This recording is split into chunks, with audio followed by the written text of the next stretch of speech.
I don't want to write according to the rules. And in a story, the general rule will say that there is a protagonist, which is of course the hero, and that's absolutely necessary. And then there's a villain, there's an antagonist, there's a mentor, and so on and so forth. Many characters who would drive the story further or who would help the hero in the journey. Now, usually people say that you need an antagonist who would help your hero towards his goal or stop him from his goal and make the hero's character complex, or maybe make the audience understand the hero. An antagonist will play, because many times the hero will not be able to tell what he wants. But what I want to understand is what my hero is going through. I want the people to understand. I don't want another character to come in and make them understand what my hero is going through. So how can I do that? So, what I tell people in classes is that imagine that you had a friend from college and who has gone abroad after studies, and now he's come back after 10 years. And now you've also grown a lot in the meantime. When you take this friend home, to meet, if you're meeting after a long time and you're taking this friend home, how will you introduce your family? Now suppose you have a brother and you have a brother's wife, and for some reason, let's assume that you and your brother's wife don't gel well. When you are introducing your mother, the love will show. Your father, the love will show. Even when you are talking about your brother, the love will show. But the moment you talk about it, it will be very straight cut, because you don't want to show the hate. At the same time, you can't project yourself to love, at least not in front of your friend, right? But at the same time, when you are introducing, you're giving them a little bit of information of what has happened in 10 years. Like, my brother has become a doctor, he's working with Reliance for that matter. Now that is called exposition of a character. When you are introducing someone, you're giving a little background information, and then you talk about your sister-in-law, parents. You might even talk about your father, he's not keeping well these days, and automatically your tone changes, because you're definitely not cracking a joke. You're going to talk about something serious, and anything that matters to you about that person, you will give that information to your friend. Now the relationship between a storyteller and the audience is that you are introducing your world to your dear friend who has come after a long time, and you have to see it that way, because you can't look down on your audience, as well as you don't need to give them everything, because there has been a background, and you have to assume that the audience understands a little bit. You will not go into the detail of the character. Now this is where most writers make a mistake. When they are starting off, they read these pointers from the internet and they say, you have to give a backstory to the character. But that backstory should come in very naturally. You are now in the living room with your friend. Then you might probably take the friend to your personal room. You chat and all that, and then probably you leak a little bit. She was good for her first year, and then she kind of showed her colors. My brother is a nice guy, You didn't leak that information to your friend then and there. It came a little later when there was a little bit of warming up and all that. Now this is what we do. Tell me if this is not how we would do things in real life. Yes, we do. Storytelling is that. So, Very simply answered. so for the audience also, the only thing that matters is tell a story that she finds it in a flow. He doesn't have to think about, oh, this was a good choice of word, or there was a pun intended. The moment the audience notices those things, your vocabulary, your style of writing, you've lost the audience. The only success in storytelling is that they should forget that it is fiction. And that is all that it counts. Like in the previous session we spoke, the only rule that counts is engaging your audience, nothing else. Now in this particular example, you are introducing your family, right? Your world, and you may not have an antagonist.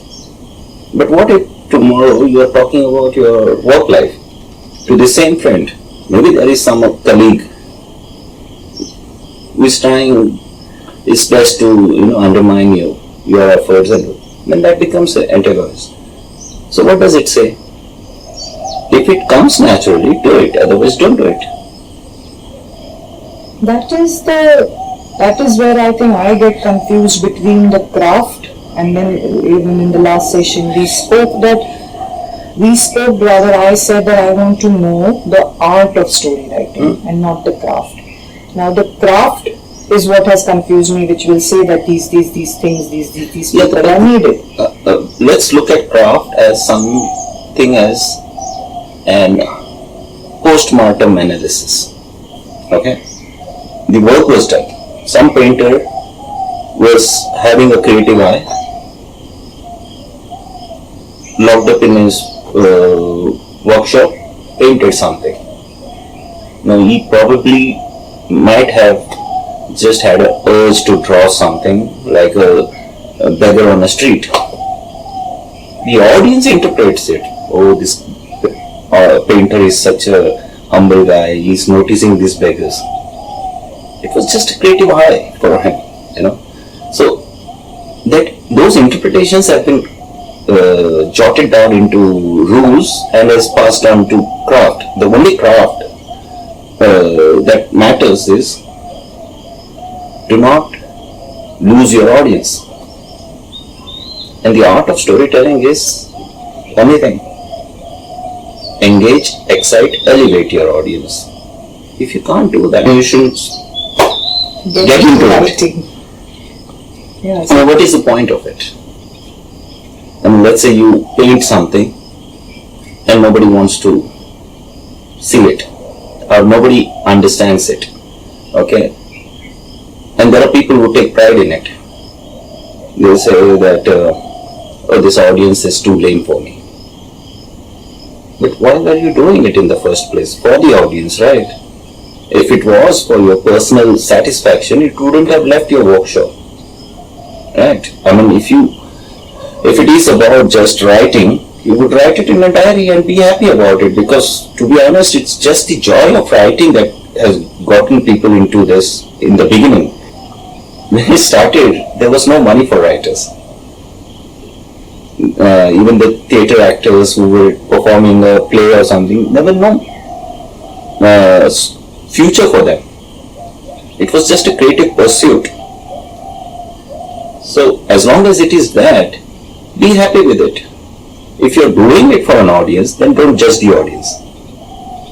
That's exactly what I'm asking, that I want to connect with the audience, but I don't want to follow the set of rules, and I don't want to do it the crafty way. Okay.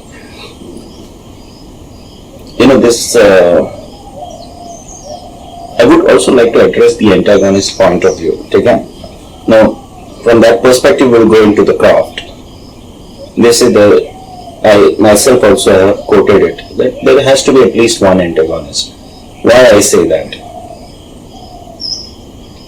Any form of conflict on the path of your hero's journey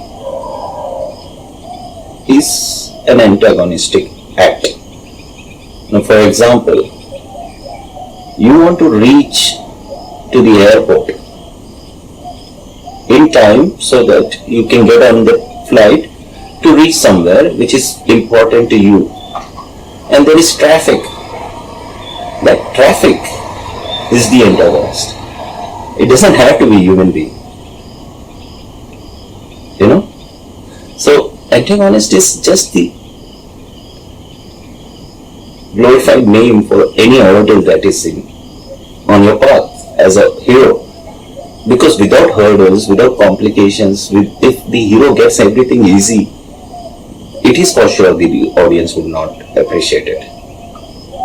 And why would the audience not appreciate it? Because whose life is easy? Right from the time we are born, we are constantly battling death. It is the unsaid battle that everybody is doing. Or endeavor to stay healthy and survive on and everything is what? So that we don't end up dying. Because for today, if we don't today if we don't earn, what would happen? Worst case scenario, you will be jobless. 2 years down the line, you will be on the streets. 3 years down the line, you will be dying of hunger. And trust me, today, if we feel that, what would everybody think? 1 year down the line, it doesn't bother us. It won't bother us for a simple reason. Because at that time, the survival is the only thing that will count. So we are constantly battling something.